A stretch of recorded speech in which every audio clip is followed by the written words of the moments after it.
Welcome to the LinkedIn Power Lab webinar. This is episode number 39. I started that series back in 2020 when I thought just before COVID, it would be a good idea to get a bit of learning when it comes to LinkedIn. I've been posting about how to use LinkedIn or social selling for nearly 6 years in a row, every week writing about it.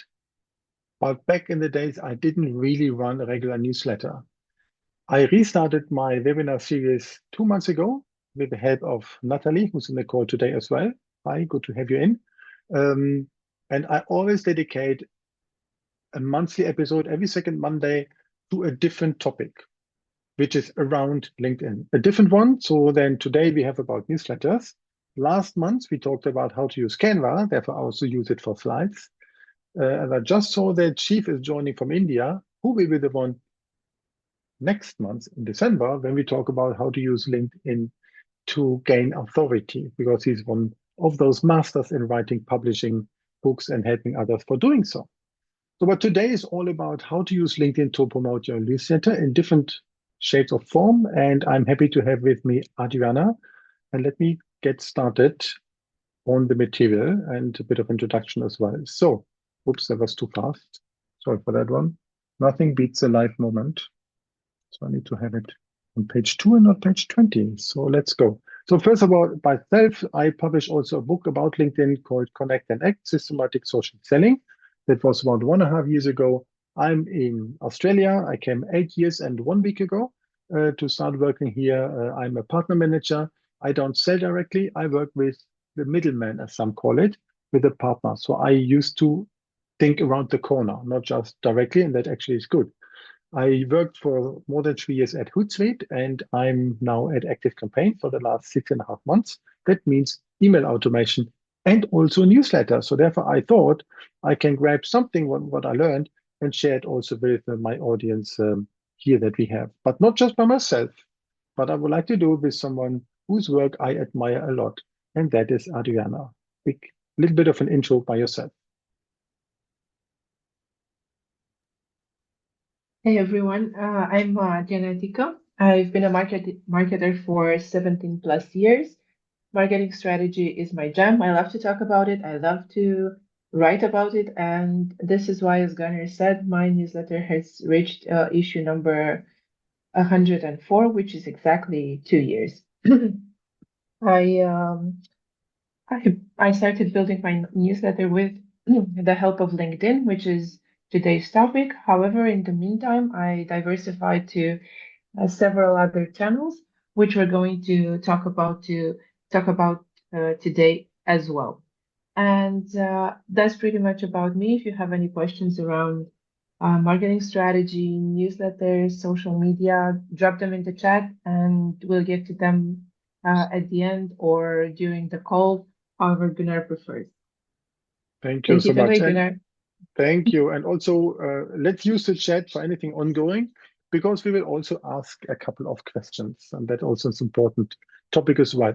So for those who have been on my webinars beforehand, I typically take a bigger topic and distill it in 3 little elements, which sometimes come with the same letter. So I place it like Renaissance, recommendation, and realization. So I would like to first start with what we can learn from powerful newsletters. Then we look into how to create the best concept. And that is exactly the experience that Adriana is sharing and giving with us. So that I'm very grateful to have her there. And then we can figure out how we can promote it on LinkedIn. Yes, one thing I might add here, and I hope Adriana will see that I'm reading what she's saying. In content, we can show a lot about how to something works, but occasionally we can also mix it with how I do things. So then number 2 is rather how you, Adriana, created your concept. And then number 3, how you all can promote yours on LinkedIn. And number 1, how I learned something from powerful newsletters. So how to, how I, how you, we can mix it all around. But the purpose is that we can learn something and then put it into practice. A bit of housekeeping rules. So stay muted as possible. So that's the best thing what we can do. I will send the slides and the recording by email, obviously automated, 12 hours after starting. And watch out for something free at the end as well. Yeah. So, Renaissance. What can we learn from powerful newsletters? And that's a very interesting thing because as a business owner, that many are, they might have used newsletters in the past to occasionally talk what's going on in their world. So one of my favorite music groups of all times, which is Tears for Fears, now had a concert in Las Vegas, and then they do more, and they have a new album. They talk about them. It's fun. There are some others who rather talk about the audience and want to show them what they can have, the value that they can bring.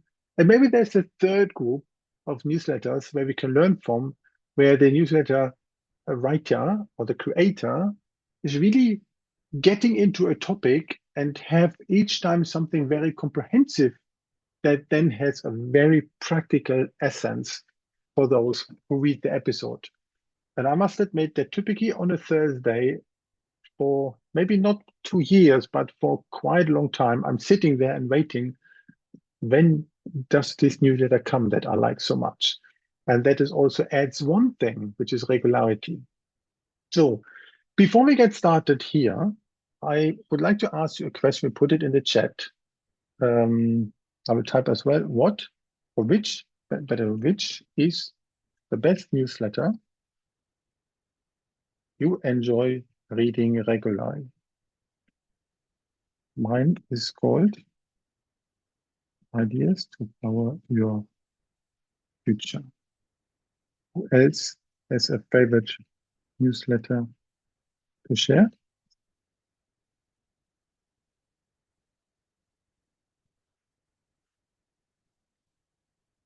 Ah, yeah. Shiv, you mentioned Saturday Solopreneur. I come to this one.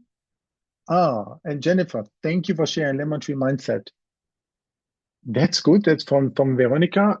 She's kind of expert on Substack, has all about lemon colors, and she agreed to write a foreword of my next book. I love collaboration. Freedom Friday by William Choi. Yeah, he's an interesting bloke, and he has such a good branding on it and personal stories, which is really amazing. And he only runs it for maybe a year and a half, so they're not that long. Anyone else? Any newsletter that we don't know about it? All of the examples that you mentioned, I think, are coming on a regular time because that is the key these days. So a little bit of stats, working in that field of email automation, I learned something. So about 4.3 billion email users were there in 2022, will be 4.7 million in 2 years from now. 319 billion emails are sent daily. That sounds a lot. That averages by about 70 to 80 per day. I get more, maybe somebody gets less. 30 to 40% are marketing emails, which of course have all of the rules like anti-spam and what have you. Quite a lot. And when you see modern companies, they try to put away internal communication away from email into chat, like Slack. And then Microsoft copied that functionality in Teams. So that is where a lot of communication happens these days. So the open rate, and Adriana, keen to know your number, what I learned in terms of best practice should be something like 30 up to 40%. Whenever I showed something that mine hit 47%, my boss has been celebrating. That's really like a good thing to do. And the click-through rate should be about 3 to 5%. Adriana, what's your view on that one or your experience? Mm. The stats are right, of course. They also differ a lot by industry. As far as I know, e-commerce, for instance, has a very high open rate because a lot of people who subscribe to e-commerce newsletters, they're waiting for a discount coupon or something similar. My newsletter currently sits at 42% point something. I don't know exactly, but it's over 42%. One thing I would note here is that as your email list grows, your open rate will typically go down uh, for a variety of reasons. A lot of people will churn out even though they don't unsubscribe. They stop being interested in what you write, and that's perfectly normal. I know it can be an ego hit. It's not exactly pleasant, but some people do outgrow you, which can actually be a good thing. It means that you've taught them everything you could teach them, and now they're ready to grow and flourish on their own. However, this is why it's also a good idea to keep a clean email list and delete subscribers who are inactive. I recently started doing this. I've cleaned about 500 to 600 subscribers who had been inactive for quite some while. And yes, my numbers took a hit. Much like everyone else, I like to see a large, a large subscriber number, but I prefer to be honest to myself first and foremost and um, keep the list squeaky clean. Yes, it's a smaller list, but I know it's a list of engaged people. Yeah, a good point. And typical question would be, do we prefer quantity or quality?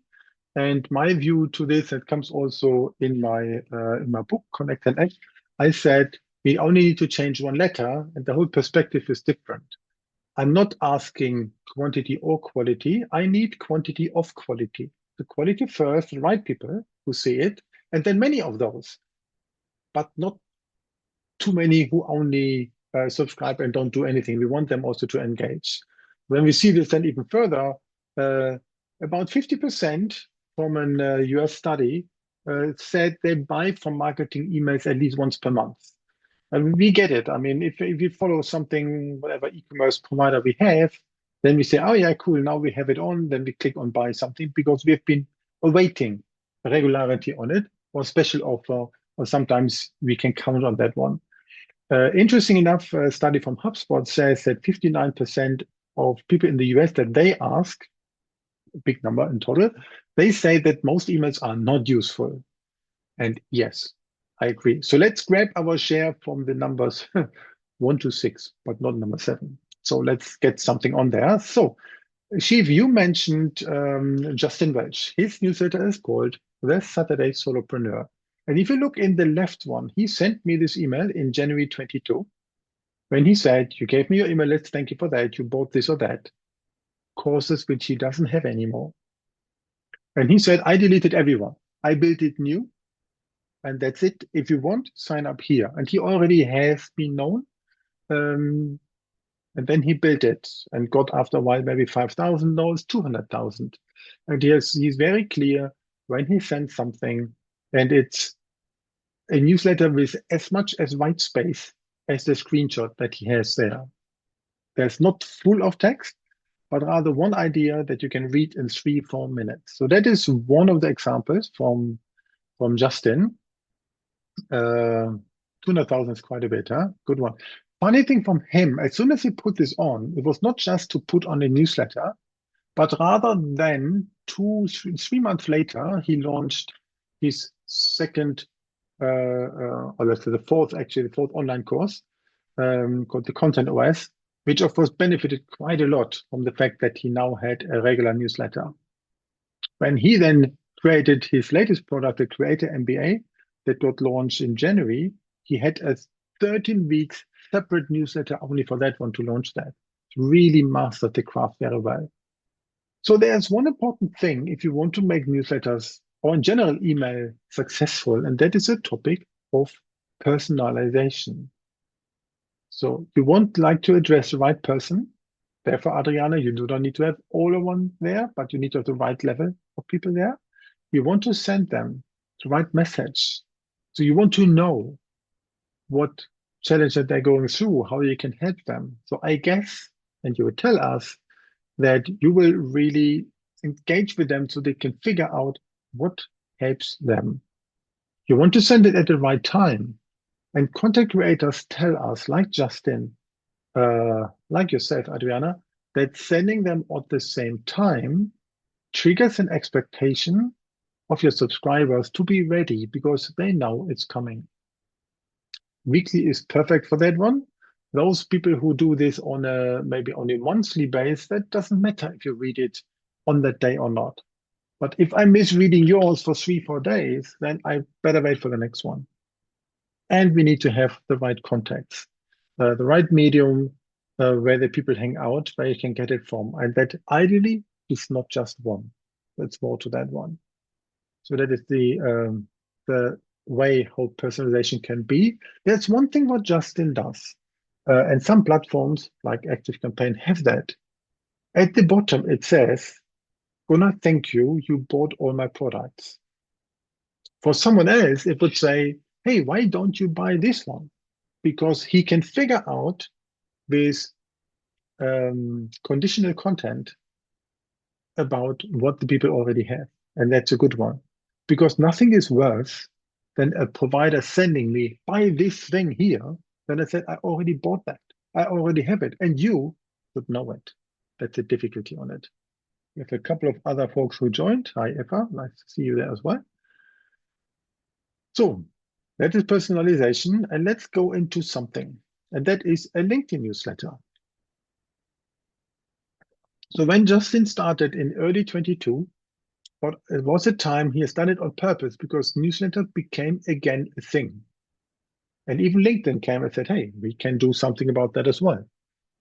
They took the long format LinkedIn articles that are still there, combine them under an umbrella theme, whatever you want to call yours or mine, and launch it with a big bang, and every followers get a note from it.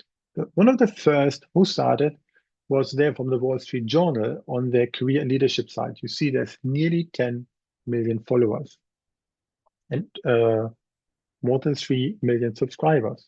Slightly different number, interesting. But yeah, because it's not mine, I see their followers in general, but the subscribers are 3 million, which is a lot. 136 edition, maybe weekly, quite a bit. So my example on the right-hand side, of course, is lower scale, but still, I have nearly 2,400 subscribers, and I can tell you that about 40% of people I actually don't know.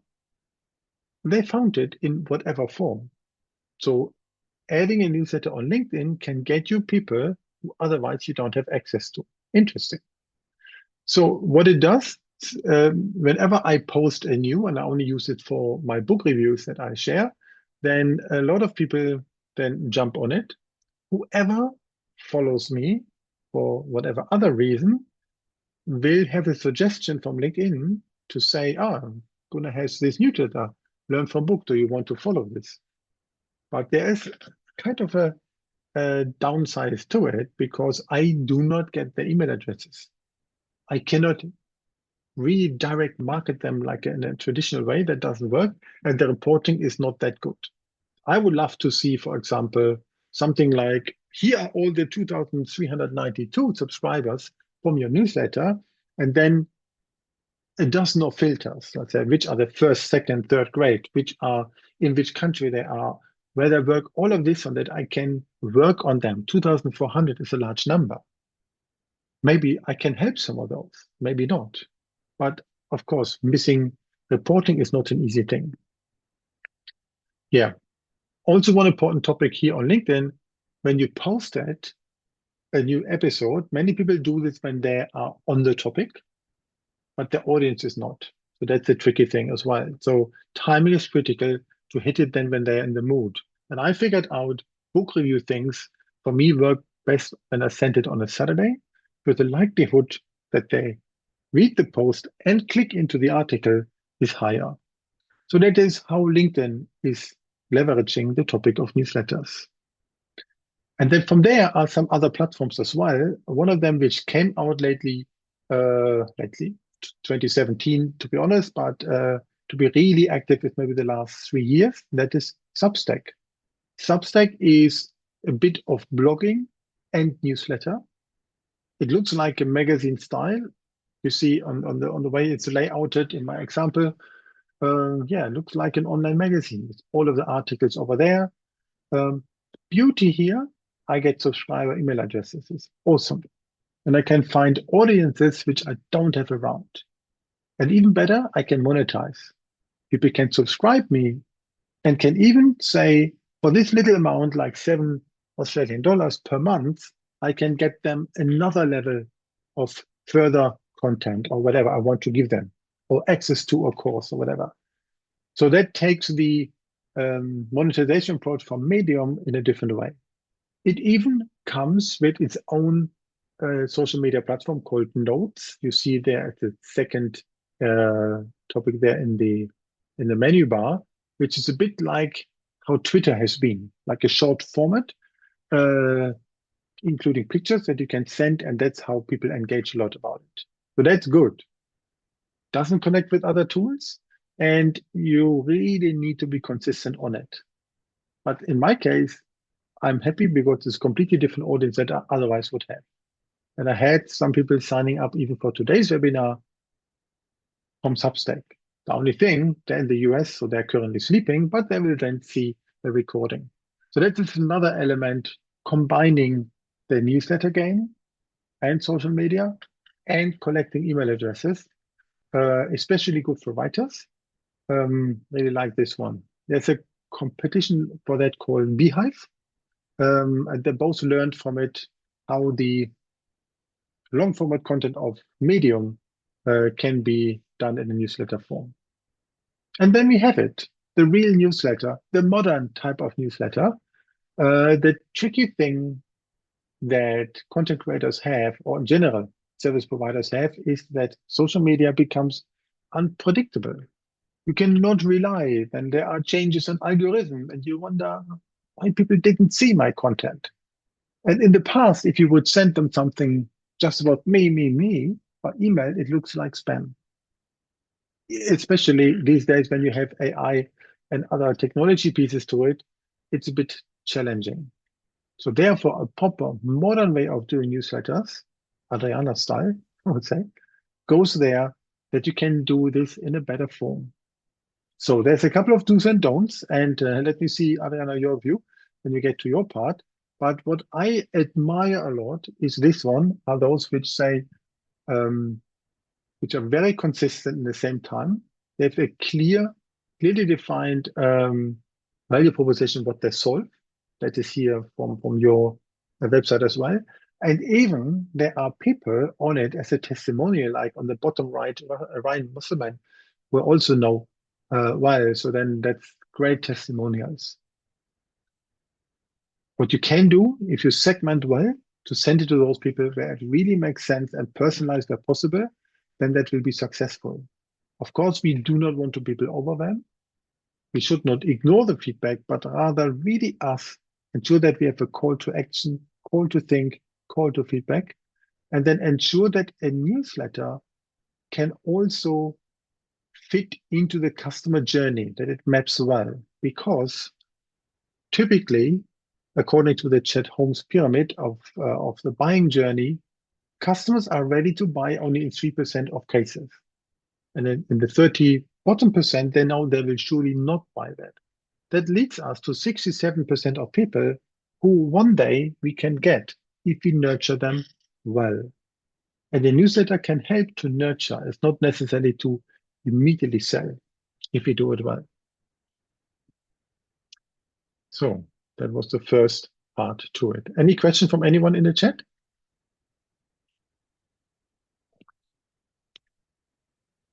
Doesn't look like the case. So then let's get into recommendation. How to create your own newsletter concept. And let's hear from an expert, and that is Adriana. But before we do this, question to Jennifer, HTML versus text. I think it's target audience and their devices. 99% of people can receive HTML style newsletters or emails, and 1% text only, maybe in Korean new type of font. So I think I'm all in favor for HTML, technically speaking, but we can broaden even the question to, do we want to have text-based or fancy graphics? And the proper answer might be rather there in the middle. So the other one here, I asked the question to all of you. What is the name of your own newsletter, if you have one? So who has one? Who would like to share the name of theirs? And if not newsletter, then put the name of your podcast on.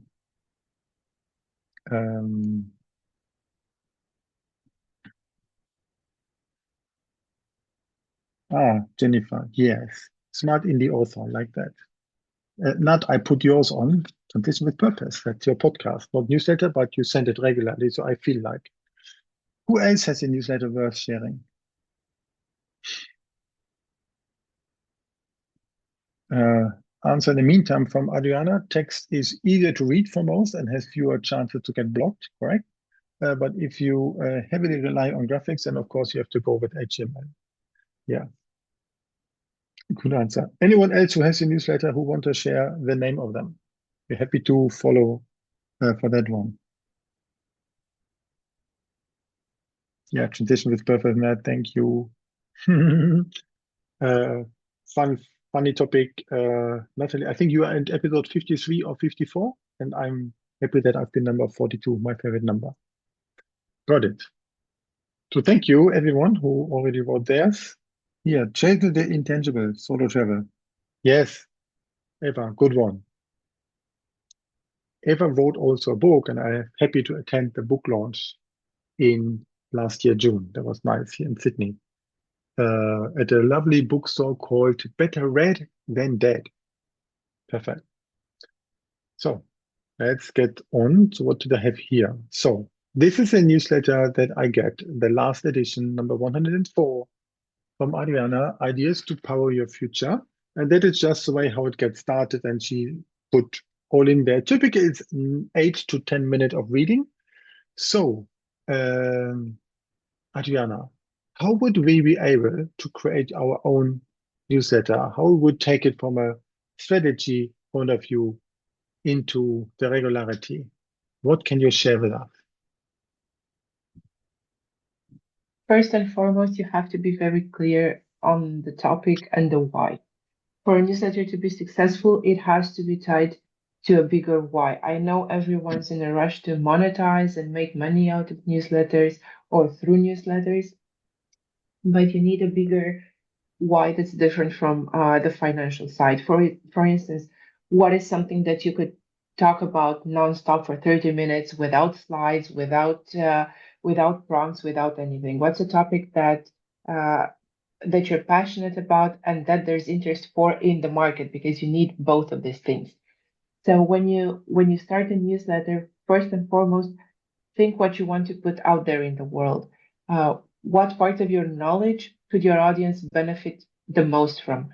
For me, I started this newsletter as a revolution against bro marketing and hacks and the easy way out. Because having been in marketing for more than 17 years, I know that these things don't work. A couple of hacks may work for you, but only if you have a solid foundation. So this is what I do through my newsletter, and it's part of the reason why it's called Ideas to Power Your Future, because I help people build sustainable businesses, not in the sense that they're eco-friendly, although that's a nice add-on, but in the sense that they will be there a year from now. They don't necessarily depend on a social media algorithm. They don't depend on a single channel. They don't depend on a passing trend or a fad. So foundational marketing that goes that's directly opposite to what most pro marketers do today is my big why, and it resonated with my audience because pretty much everyone who's ever bought something from me told me that they bought a ton of courses, a ton of templates, a ton of digital products from bro marketers, and they did nothing for them. They realized that those products are more hype than substance, and they learned the hard way. They learned that hacks don't build a business. Solid foundational marketing does. So now they're looking to learn that. It's a bit um, it's a bit unexpected, and it sort of goes against nature, if you will. This is where most of us should start with a foundation. But hey, better late than never, right?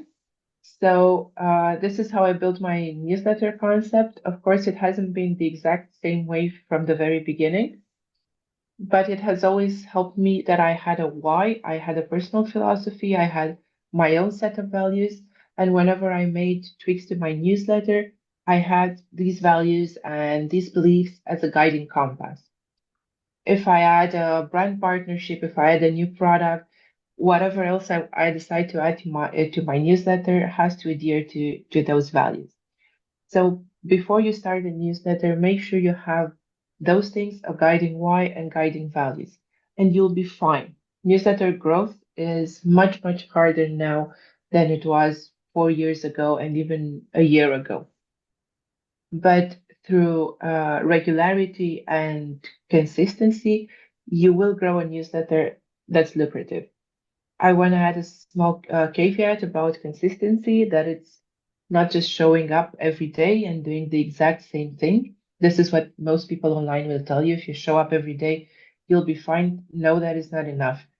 A monkey could do that. You have to do better. You have to show up every day and do a little better than you did yesterday. Because if yesterday's newsletter, yesterday's social media post didn't work, you have to do better today. So this is the real tall ask in the media space, whether it's newsletters, social media, or anything in between. Showing up every day, but also a little bit better. Yeah, thank you so much. I think many of the topics really resonate well, particularly when we get the why right and our audience gets it, and we add our passion that they can see, then um, the likelihood that they take something from it, which is relating to the audience, will be high. How did you manage the consistency that yours comes out every time? And when it's on Thursday you publish, when do you normally write it?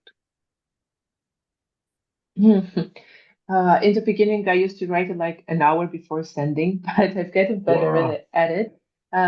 Sometimes I have few issues written in advance, but normally I start on a Tuesday at the very latest, so that I don't scramble on Thursday morning, so I can hit send at roughly 2 p.m. my time when it's time to send it. So it varies a lot. It varies from topic to topic. If it's a topic that requires a bit more research, sometimes I gather information for months. And this week, I'm going to send a newsletter about the trends in the creator economy.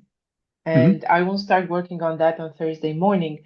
Instead, months ago, I started filling a Google Doc with statistics and trends that I've stumbled upon. And when it's time to write the newsletter, I'll just go through my notes, find what is relevant, find what is not relevant, analyze them, um, derive insights from them, and so on. So essentially, my newsletter can take me 1 hour to write, or 50 hours if it's one really in-depth issue that requires a lot of research. Hmm. Um, Somebody said, someone says, or Otto says that he's quiet, but maybe Otto has a problem. So Yeah. that could be Otto problem. Okay, fine. So thank you for this one. Um, on the timing, because I think you need to have the confidence that you can click on send when you know how it's running. So at the beginning, it might take a little bit longer. So yours normally runs for 8 to 10 minutes, and it feels like you have done a lot of research. You don't just compile things. So um, where do you find all the ideas to really have it episode by episode on different type of topics? I use Google Keep as my note taker, and whenever I stumble upon an article that's interesting to me or even a social media post, I make a note out of it. I have a tab called newsletter ideas. I collect them there, and when it's time to prepare a new newsletter issue, I go through my notes because there's always at least one gem in there, one topic that I'm passionate about. And this can be, for instance, I collect a lot of tweets or LinkedIn posts from other creators, and I want to write my own take on that. It's usually something adversarial to what they've written because I don't think they're right or they're oversimplifying things, and I want to go more in depth on it.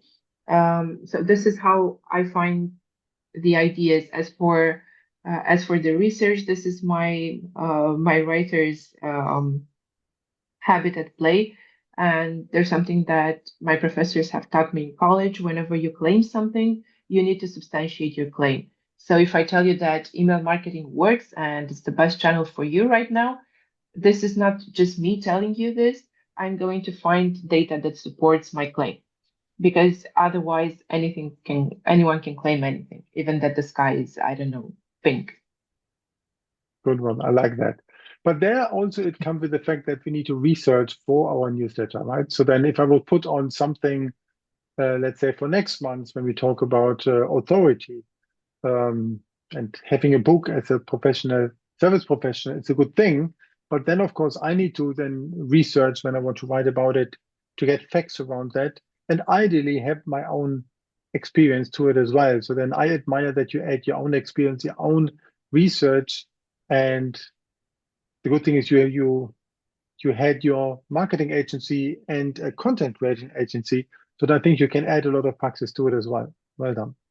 Yeah, it's a unique background to be fair, and this is why I make sure to add a little bit of nuance to every newsletter issue because if I tell you how I did something, I know that this may not be applicable to everyone. Everyone's context is different.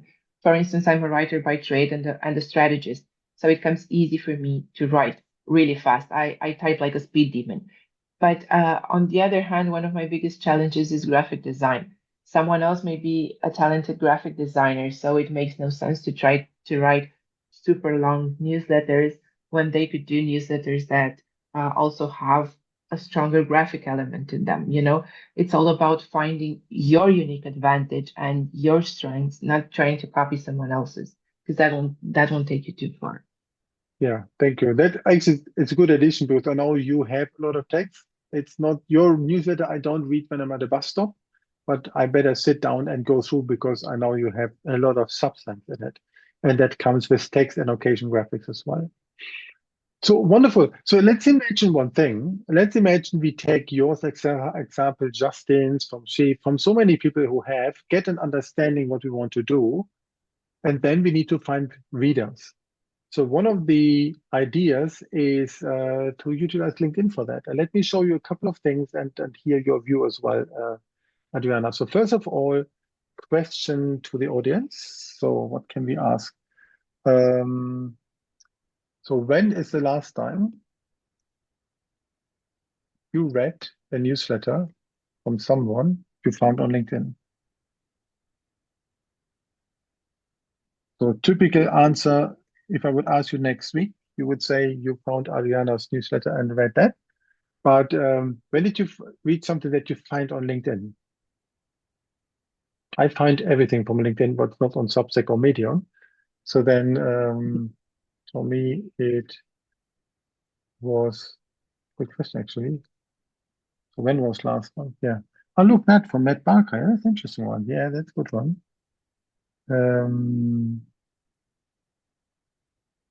I think I subscribe to a new newsletter from LinkedIn every week or so. Oh, that's good. Yeah, there are some. There are plenty of. The tricky thing with LinkedIn newsletter, actually, and for this question, I didn't mean only LinkedIn newsletter, which are happening on LinkedIn, but someone talks about it, and that's then leading away. That, of course, exists as well. But the main tricky thing, same with the blog section of a website, is this. Imagine you do one, you do a second or third episode within every week, and then you stop. Whoever sees it a year later or 2 years later doesn't think about, oh, that's good content. They rather think, oh, they're out of business because they stopped doing this. So that's a tricky thing. So let's check how the whole promotion part works when involving LinkedIn. So where can we do it? So this is here my own LinkedIn profile at the top, and there's a button. Of course, if you look at my LinkedIn profile, you don't see the open to and add profile section, obviously, but you see this button, which is called a premium custom button that can have certain values. And here are 3 examples. So in my case, it says view my newsletter. And the beauty is, if you would have a comment with me, like with Matt, who couldn't come today, but he registered for today. Hi, Matt. In the messaging section is this word written, view my newsletter. Perfect. Shape, you have chosen yours is book an appointment. That is your favorite call to action. And Justin Michael, a book author, he put there, visit my website. So that's one way, which is called the premium custom button, because it's very in top at that. And it goes like here. If you wanted to do it, you go to editing your profile. And on this top section at the bottom, there is something called custom button. And if you choose premium custom button, obviously only for those who have premium, then you can choose these 6 versions and then you put it on, like writing in cafes.substack.com. That's one that I've chosen. That's one of the examples how to make that happen. The other one that you have, Adriana, you have it, by the way, nice background image as well. You call yours with a link, and instead of showing www dot, you gave that link a name, BK Strategic Advice. And that is not the name of your newsletter, but it is the outcome for your target audience. Well done on that one. So that's a good one. The way how to do the link. It's the same place that I showed beforehand. Just you go to custom button, don't click on premium custom button, but instead of link. And that is exactly how it looks like for you. Easy thing to do. So those who use this place to put their website and call it www dot, better don't do it, but rather write something that is meaningful for the audience. And I really like that they even put their $0 to it. So that is the link approach. So how else can we do this? So here is a featured section. Adriana, again, I took yours as an example. Typically, people like myself have certain posts that went well to put there, like announcement posts, whatever it is. In the featured section, you haven't. On purpose, you put this one. You created the graphic, see you in your inbox, and then you have there learn real growth, not hacks, in about 10 minutes per week. That is your newsletter. Again, you don't say ideas to power your future, but you put it based on the outcome for the readers. And in the same style, you have your one-on-one session and even another one for your email launch sequence, the first product I bought from you. So that is how we can utilize the power of the featured section when someone scrolls through in a highly graphical way. I really like that. That's that one. And the other one is, and you do this also, you can place your newsletter in an announcement post. So you can say this before level that is on the left-hand side where you said 4 days ago, my newsletter turns two. That's exactly this one what we spoke about. And you gave the 30% off of everything that you do. Best time to have you here. And when I planned it in September, I didn't even know that. So that's the before version where then people can click on wherever they want to click on to say that there's your newsletter. And on the right-hand side, that is the afterwards. You even do that. When I said 1 week ago must have been after number 103, where you talk about how many fans you need to have. And then you say, in last week's newsletter, I broke down this concept. Missed it? Grab it here. Wonderful call to action. So are you always doing this before and after? Yes, I post a teaser for my newsletter on Wednesdays because my newsletter goes out on Thursdays. And this helps me gather subscribers who are interested in a specific topic, the topic that I'm teasing. And then on Mondays, I'm going to publicly post the newsletter that I sent last week. So, for instance, today I'm going to post the newsletter that went out on Thursday. I have this delay on purpose because I want my email subscribers to get an edge, to be the first ones to read it, and then it will go public for people who are just following me on social media.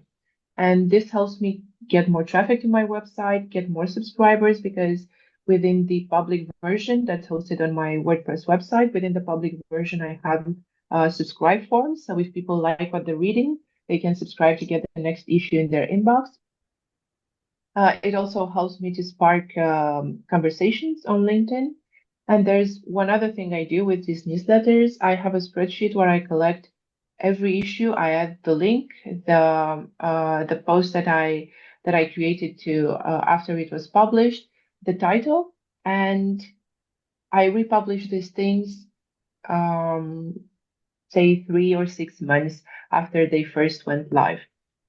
So this helps me get more visibility to every issue of my newsletter every time, because within 3 months I will have new social media followers who hadn't seen that issue, and of course older social media followers whom the algorithm didn't allow me to reach the first time around.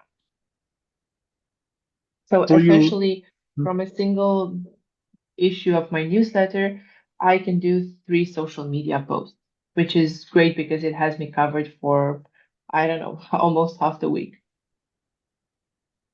How much time you invest overall in your newsletter game, everything in, including these type of posts? So the posts basically write themselves. I don't know, I don't think it takes me 15 minutes a week to write a post about the newsletter. I Hmm. reuse older posts when I republish older issues. As for writing the newsletter, again, it's from 1 hour to say 3 hours in general. And then there's the time I spent on promoting it on events such as this one. On I get interviewed on podcasts a lot. So maybe I'd say around 8 to 10 hours a week that's spent only on my newsletter, not my um, digital products, my other business, and so on. Nick is asking if you're we're advising to publish the news, not Hmm. publishing the newsletter at all. It depends on what your goals are, really, and what type of newsletter you write. For instance, if you write something shorter that's more promotional in nature, rather something that you'd send to an email list, not newsletter subscribers, then yeah, it makes no sense to publish them. For me, however, because I write long form, this helps a lot with SEO. I also republish these on Medium, where I can easily get more traction for them. And it also helps with getting new subscribers. Because if people discover a newsletter issue that's repurposed as a blog post, they could say, hey, this person writes interesting stuff. I could subscribe to their newsletter. I know this is how I discovered a lot of my favorite newsletter creators because if I wasn't on their list, I had to see their newsletter somewhere else in on a blog or I don't know in a browser somewhere. So it helps with discovery a lot. Hmm. But Chief also has a question Hi, now. If Steve. you got it, so if you can repeat it and answer. Do you use Content Bucket and Calendar approach for newsletter editions as well? Would love to know the high level approach. Um, I'm not sure. And oh, content buckets is in if I have specific topics, right, for the newsletter. Yes, I do. I try to keep them around strategy, tactics, or trends because these are my three high level topics. But also within them, I can go more granularly. I write a lot about content marketing and content strategy, social media. Um, I do have a calendar, but it's not very strict because sometimes something happens and you need to react quickly to it. This is the time to write about trends, for instance. So I'm going to do an issue on trends this week.